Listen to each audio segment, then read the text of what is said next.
Yama, Yamingindai, Garingaya, Odi, Gare Gul, Gaya Gibble. So hello everyone, my name is Odi. Just want to say happy Languages Week to everyone in New South Wales. So I hope that this week sees you all doing lots of different language activities and even thinking about language, thinking about the importance of language. So I wanted to make a couple of points about that, from my perspective. I'm really closely connected to the Gamilaroi and Yuwalarai languages of northern New South Wales. Both languages are being revived, and I'm a part of the efforts to help revive those languages. One of the reasons, if I wanted to give a couple of reasons why we might do that, the first really big one is that language is really closely connected to our identity, much more so than if I think about other languages from around the world or even English. Aboriginal languages have a really strong connection between their identity and the language that they belong to. I'd even say it's something close to like being like a last name of importance. So within our traditional societies, if I'm just talking about the difference between Gamilaroi and Yuwalarai, very, very closely connected languages, lots of shared words. Both languages saying Bandar for kangaroo, Dinawan for emu, Bigibilla for echidna.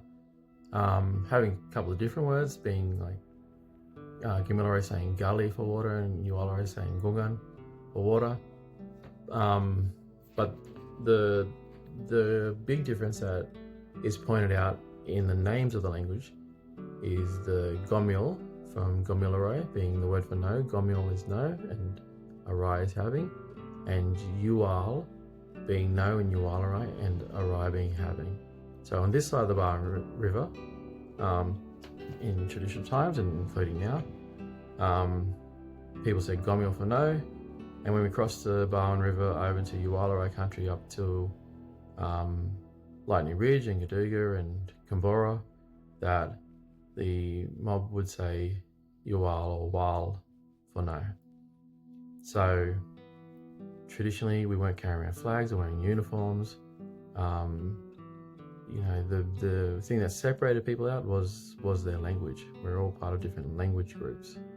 And so that's the first big point is the connection that language has to our identity.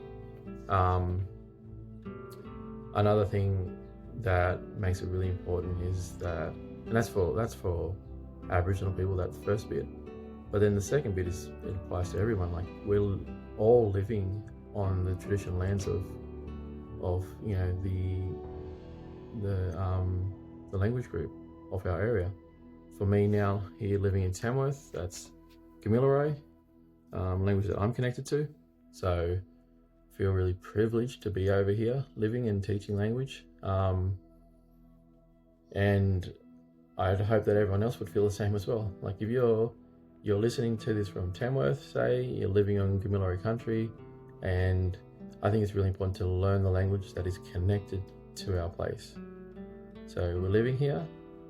The traditional language is Gamilaroi, and I really like that so many people, so many students are engaging with this and learning our traditional language. It's very important. So those two points about identity and about place, about country. Another big thing is it's always been important to our elders. So within our culture, we always have lots of respect and influence from our elders. We'd always want to make sure that if there's something important to them, it's important to us. So it's always been something that's brought up, that's talked about maintaining the language, about keeping the language alive, keeping it strong, and making sure that people are learning it and speaking it. And that's what we try to do all the time. So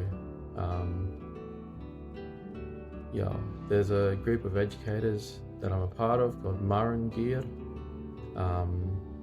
Maran is the term that we have for ancestor, and Gear means to be like. So Maran Gear is like a goal to be like our ancestors, our old people. So not the elders that are still here. Maran is talking about the ones that have passed on, the ones that are no longer with us. The old language speakers, the old knowledge holders that have now passed on. So every day we make attempts to keep learning and keep building on what we know, so that we can work towards that goal and bring everyone with us along the way. So that is kind of the big picture goal for going into the schools, is to make sure that the efforts that our old people put in to remember language throughout a time when they weren't allowed to speak it. It's so very hard to keep a language alive when people aren't allowed to speak it. We're very lucky that we have the amount of language saved, that was saved by our old people. It was kept in their heads.